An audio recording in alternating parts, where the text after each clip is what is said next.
চলে এলাম আবার বেসন দিয়ে ডিম দিয়ে কাঁচা লঙ্কা দিয়ে ডিম টোস্ট খেয়ে দেখবেন, ভীষণ ভালো লাগবে। একটু গোলমরিচের গুঁড়ো দিয়ে দেবেন। এই দেখুন,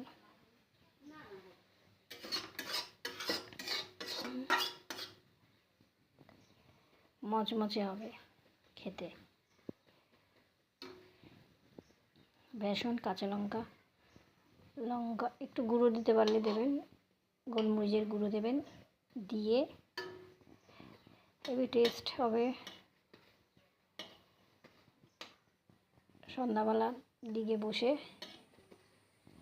এই টিফিনটা খেতে পারেন হালকা মতন।